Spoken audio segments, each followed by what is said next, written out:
I'm not an Aussie, but I know a thing or two about the land down under. Australia, it's not just the lucky country.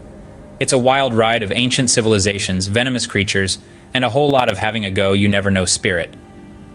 Imagine a place with breathtaking landscapes like no other.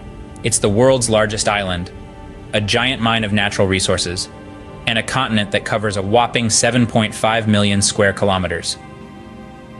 Now, a lot of folks out there totally misjudge the size of this country. I mean, attempting to cycle from Darwin to Adelaide? Forget about it, mate.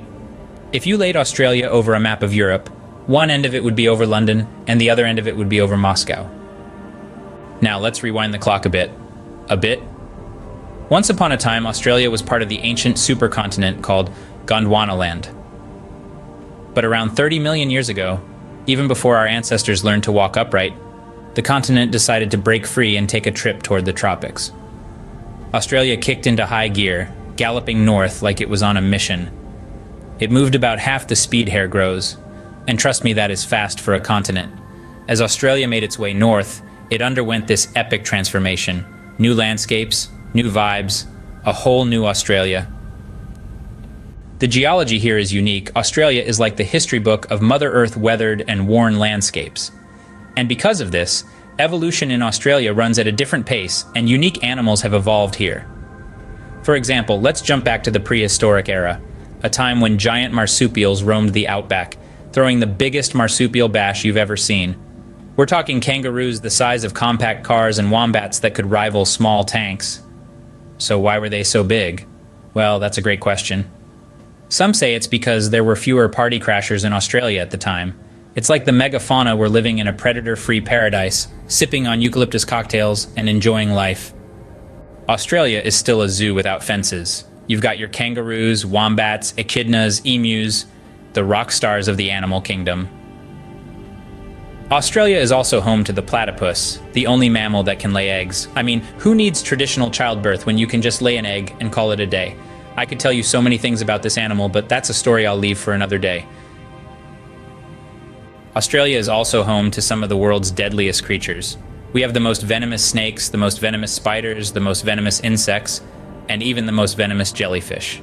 Why, Australia? Why? Why should we have so many venomous creatures? Well, it's a simple case of survival of the fittest.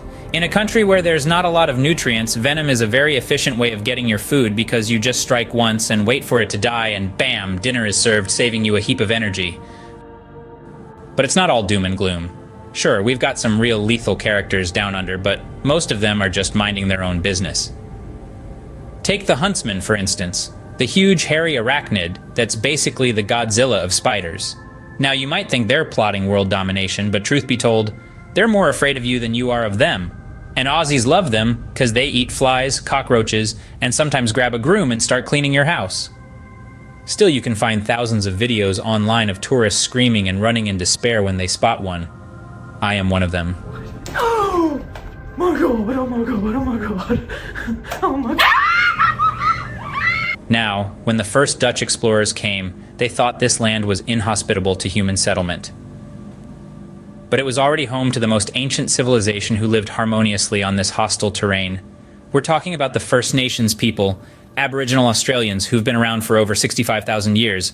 65,000 years. Just to put things in perspective, the Egyptian pyramids were built only 5,000 years ago. Yep, you heard that right. They've been calling this place home for longer than you can imagine.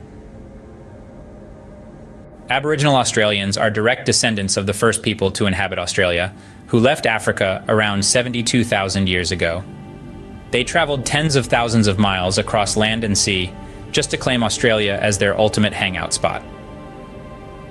The history of Aboriginal Australians is as old as time itself, and it's a tale of resilience, innovation, and a deep connection to the land.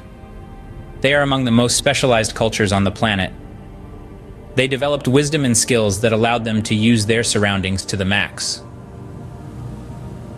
Acts like hunting for food and building shelters weren't just everyday tasks. They were steeped in ritual and spirituality, done in perfect harmony with their environment. They had to develop some seriously specialized skills to survive in this most unusual of continents. They came up with extraordinary techniques like fire stick farming, a technique of burning off the undergrowth to make way for fresh green grasses. Animals like wallabies and kangaroos stroll in like it's happy hour, and voila, dinner was served. But it hasn't all been a walk in the park. Europeans started getting curious about the land down under, and in 1606, Dutch explorer William Janszoon set sail to see what all the fuss was about. But the Dutch said, nope, nothing to see here. It's dry, it's barren, and there are no minerals. So Aboriginal Australians had another 160 years of peace until the British navigator James Cook rocked up in 1770, and it was a different story. Cook saw a land of opportunity and claimed it for Great Britain, changing the course of Australia's history forever. Since the European invasion in 1788, the Aboriginal people have been pushed into a world that's totally out of whack with their traditional ways. The arrival of the Europeans brought disease and murder, and life as they knew it was turned upside down. It's been more than 200 years now, and since then, the First Nations people have been fighting to keep their culture and history alive. But more on that in the next video. That's all for now, folks. If I got any of the facts wrong, hit me up in those comments.